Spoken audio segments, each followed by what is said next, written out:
রাজনীতিতে মুকুল রায়ের উত্থান ছিল যে কোনো রাজনৈতিক নেতার কাছে যথেষ্ট ঈর্ষণীয়। কংগ্রেসের হাত ধরেই ছাত্র রাজনীতি থেকে উঠে এসেছিলেন মুকুল। 1998 সালে তৃণমূল কংগ্রেস প্রতিষ্ঠিত হওয়ার সময় মমতা বন্দ্যোপাধ্যায়ের সঙ্গেই কংগ্রেস ছেড়ে চলে আসেন তৃণমূলে। যখন কংগ্রেস ভেঙে তৃণমূল কংগ্রেস তৈরি হবে কিনা এই সংশয়ে অনেকেই মমতা বন্দ্যোপাধ্যায়ের সঙ্গ ছাড়ছিলেন, তখন দৃঢ়ভাবে দাঁড়িয়েছিলেন মুকুল রায়। দলের অগ্রগতির ক্ষেত্রে মুকুল রায়ের ভূমিকা অনস্বীকার্য ছিল। সাংগঠনিক ক্ষমতা অসাধারণ ছিল তার। প্রতিটা বুথ স্তরের সমস্ত খবর তার নখদর্পণে ছিল। এতটাই দলন্ত প্রাণ ছিলেন যে তৃণমূলের পার্টি অফিসেই সপরিবারে থাকতেন তিনি। দলের সেকেন্ড ইন কমান্ড ছিলেন মুকুল রায়। তবে এত কিছুর পরও কেন তৃণমূলের সঙ্গে দূরত্ব তৈরি হলো? দলের প্রতিষ্ঠার সময়ের সদস্য মুকুল রায়ের রাজনীতির চাণক্য, উত্থান, বিতর্ক, প্রত্যাবর্তন।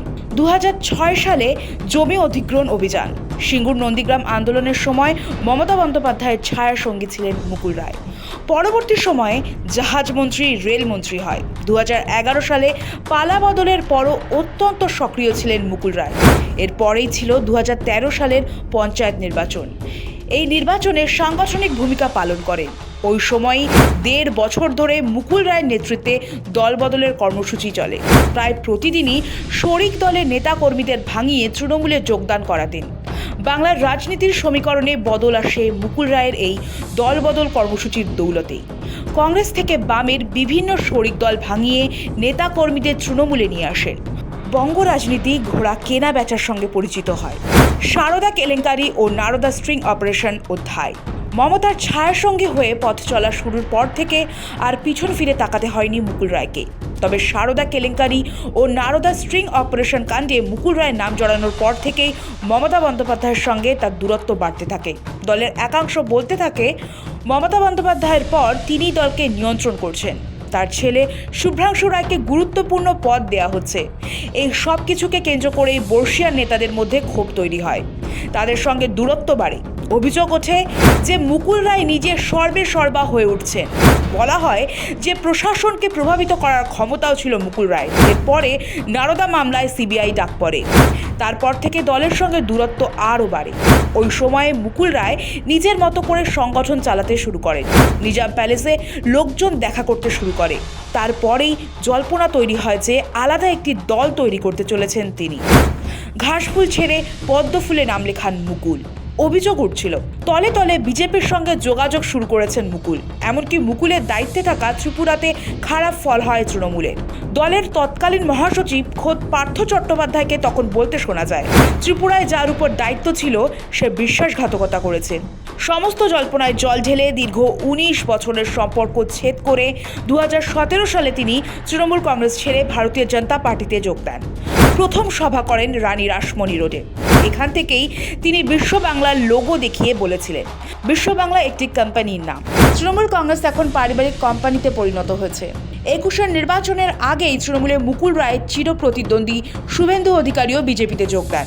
2021 সালে বিধানসভা নির্বাচনে মুকুল রায় বিজেপির টিকিটে কৃষ্ণনগর উত্তর বিধানসভা কেন্দ্র থেকে প্রার্থী হিসেবে ভোটে লড়েন এবং 35,089 ভোটের ব্যবধানে তৃণমূলের তারকা প্রার্থী কৌশানী মুখোপাধ্যায়কে হারিয়ে জয়লাভ করেন। বিজেপির ভিত গড়তে মুকুলের হাত। তৃণমূলের মতো বঙ্গ বিজেপির ভিত গড়তেও বিশেষ ভূমিকা রেখেছিলেন মুকুল রায়। 2019 সালে লোকসভা নির্বাচনে 18টি আসন পায় বিজেপি। তবে বিজেপির সঙ্গে বেশি দিন থাকেননি মুকুল রায়। 2021-এর খারাপ ফল ও বঙ্গ বিজেপির নানান লবির লড়াইয়ের মধ্যে পড়ে কার্যত কোণঠাসা হয়ে পড়েন একদা তৃণমূলের সেকেন্ড ইন কমান্ড। আসলে রাজনীতির দাবা খেলায় কখনো কখনো মন্ত্রীও ফাঁদে পড়েন। তবে মন্ত্রী কাটা পড়লেও খেলা শেষ হয় না। বঙ্গে বিজেপিকে ক্ষমতা পাইয়ে দেওয়ার লক্ষ্য নিয়ে যে মুকুল বিজেপিতে এসেছিলেন, লক্ষ্যে ব্যর্থ হওয়ার পর 2021 সালের 11 জুন ফের তৃণমূলে ফেরেন মুকুল। তবে আগের মতো ছিলেন না মুকুল রায়, শারীরিকভাবে মানসিকভাবে। তার স্ত্রীর প্রয়াণের পরই আচরণে অসঙ্গতি লক্ষ্য করা যায়। একাধিকবার অসংলগ্ন কথাবার্তা ধরা পড়ে ক্যামেরায়। কখনো তিনি বলেছিলেন যে যাহাই বিজেপি তাহাই তৃণমূল, কখনো আবার বলেছিলেন যে বিজেপি জিতবে। এই পৌর নির্বাচনে সারা পশ্চিমবাংলায় বিপুলভাবে ভারতীয় জনতা পার্টি জয়ী হবে। তৃণমূল তো পার্টি, ভারতীয় জনতা পার্টি মানে তৃণমূল। হ্যাঁ কি পার্টি জয়ী হবে। জনতা পার্টি না, তৃণমূল কংগ্রেস। তৃণমূল তো পার্টি, ভারতীয় জনতা পার্টি মানেই তৃণমূল। ঠিক আছে, চলো। এদিকে তৃণমূল কংগ্রেসে যোগ দিলেও বিজেপির বিধায়ক পদ ছাড়েননি তিনি। এই নিয়ে তীব্র বিতর্কও হয়, আদালত পর্যন্ত জল গড়ায়। দীর্ঘ আইনি লড়াই। তৃণমূলে যোগ দিলেও মুকুল খাতায় কলমে বিজেপি বিধায়ক হয়েই থেকে গিয়েছিলেন। তাকে পাবলিক অ্যাকাউন্টস কমিটির চেয়ারম্যানও করা হয়েছিল। দলবদল ঘিরে তার বিধায়ক পদ নিয়ে শুরু হয় আইনি টানাপোড়েন। বিরোধী দলনেতা শুভেন্দু অধিকারী ও বিজেপি বিধায়ক অম্বিকা রায় দলত্যাগ বিরোধী আইনে তার সদস্যপদ খারিজের দাবি তোলেন। স্পিকার সেই আবেদন খারিজ করলে বিষয়টি পৌঁছয় কলকাতা হাইকোর্টে।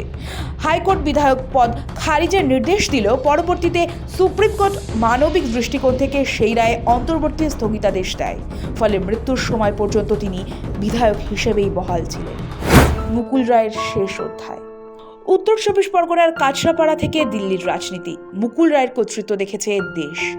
সাংগঠনিক রাজনীতিতে তার অভিভাবকত্বে রকেটের মতো ছুটেছে তৃণমূল।